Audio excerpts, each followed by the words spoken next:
Hello and welcome to the Somatic Movement and Mindset podcast with me, clinical somatic educator and founder of Total Somatics, Heidi Hadley.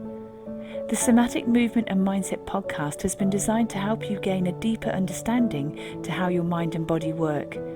You will learn about your amazing mind and body and why over time you can feel pain, recurring injuries and poor posture. Within this podcast, I will teach you why this doesn't have to be your future or the norm for you. Would you like to learn how to reduce pain, move freely, and gain a new lease of life? Let's get started. Hello and welcome back. Now, before we get started, I just want to mention to you that if you're watching this on the Total Somatics YouTube channel, don't forget to like, subscribe, share, and press the notification bell. So every time a new episode comes out, you're the very first to find out. Also, what I want to do is invite you to an event in May. Well, it's a series of events, actually. I'd love you to join me for this free online series of workshops. So it's going to be Mindful in May. And what we're going to do is delve into how we can recalibrate and reset and really set ourselves up for the final 6 months of the year. So if you'd like to join me, if you go to totalsomatics.com/May, and then you can sign up for the event and then you'll be sent all the details, and you can either watch it live and join with me live, or you can watch the replays for a limited time. So please come along. That's totalsomatics.com/May. But let's start today's episode. So what we're going to do today is consider how we can create calm from within and how we can read signs and notice from the signs and the symptoms that we're getting, how we just need to start to recalibrate. Because you'll be familiar, if you listen to a lot of episodes with Total Somatics, about the postural reflex patterns that we can develop. And these are really important. They are designed as in service of survival. So in order to protect us from stressful situations, these stressful reflex patterns will occur. However, they're only supposed to be for a small time period. And then after that, our nervous system should reset and recalibrate back to more of a state of balance. And the problem is nowadays, people aren't actually moving in and out of those reflex patterns so well. So they've lost this flexibility or this resilience in their nervous system. And what's happening is it's starting to create a lot of issues, not only pressure on their nervous system, but on their muscular system, on their joints, on their movement patterns, on their posture, on their physical, mental, emotional, and energetic health too. And so it's all happening subconsciously. And what we want to do is start to live mindfully or consciously and notice when these signs are showing up, use total somatic principles and also approaches to start to recalibrate. And so what I want to introduce you to is something called the startle reflex. This is really, really important. And for the next few weeks, we're going to be delving into the startle reflex and how it shows up in different ways in different postures. So for instance, when we consider the startle reflex, have you ever seen an animal that instantaneously in a scary, threatening environment, they will suddenly curl up into a ball or into a fetal position? And what their muscles are doing are instinctively contracting them into that fetal or that ball position. And what it's doing is self-preservation in service of survival. It's also in the fetal position protecting their vital organs so that if there is a predator or some dangerous situation, they're protecting their internal, the vulnerable part at the front. They're going into that fetal position. And so as humans, we also have that startle reflex. Interestingly enough, though, the intensity of our response with that startle reflex also has a psychological component. So that's what we're going to look at today, because our perception and our expectation can be either dampened or it can be heightened with this withdrawal response. You know, when we go into that fetal pose, when we think of the startle reflex exhibiting that withdrawal or fetal position. So let's consider when the startle reflex will kick off for you.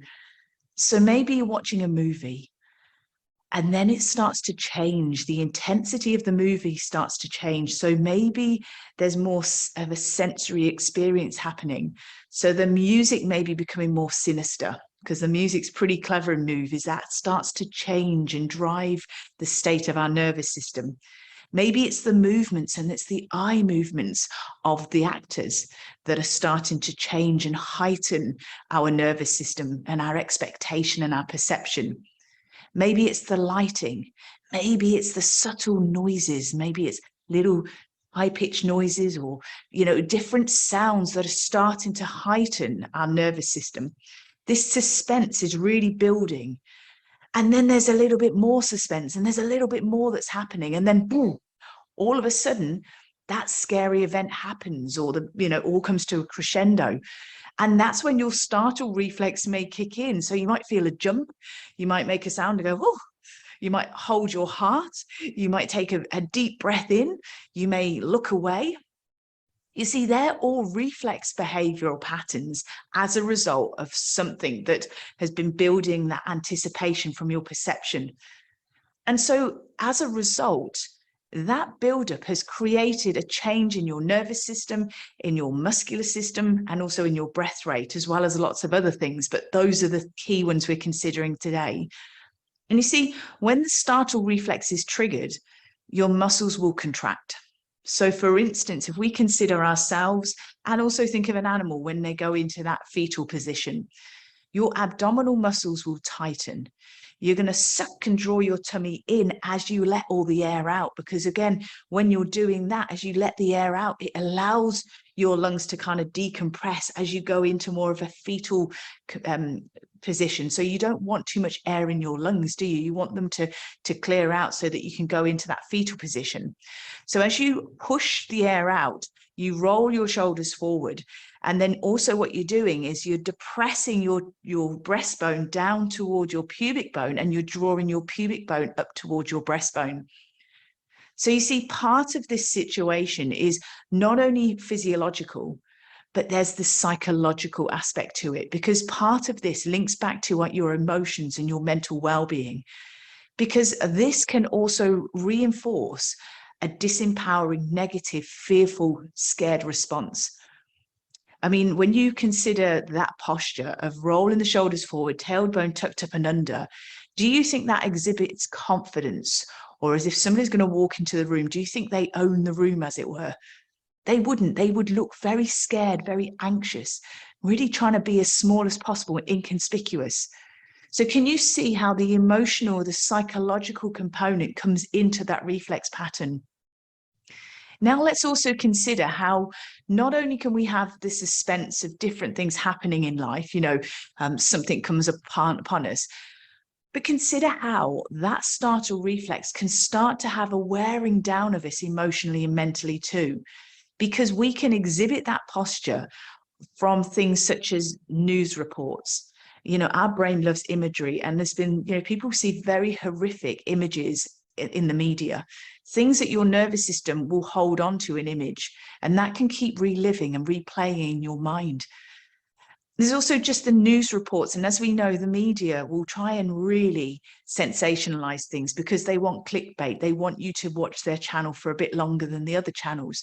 So it's going to be very dramatized. And we have that negativity bias. So we draw towards negative headlines rather than the positive headlines. It's just the way that our nervous system has been designed to look for danger, to anticipate dangerous situations so that we can survive that situation.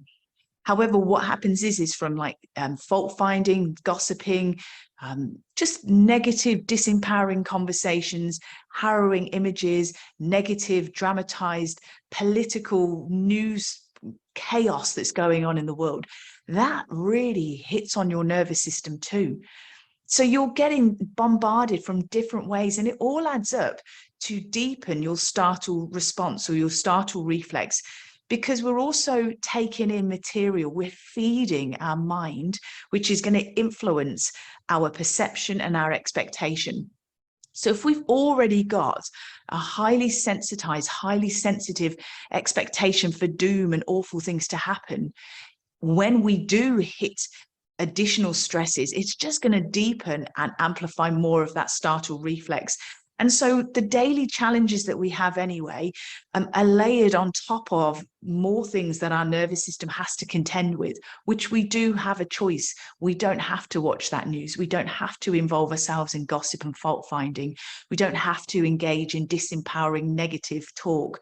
We can switch those sorts of parts of our life and be involved in more proactive, encouraging, upbuilding content. And when we do that, that changes your mindset, which has a huge influence on how it patterns tension and tightness in your muscle. And it will reduce the anticipation or the expectation or your perception of different things. So that startle reflex will kick in, but it won't be so deep. It won't be so amplified, because you're doing mindset awareness principles in order to reduce the physiological response there. And so that's why I'm inviting you to join me for Mindful in May.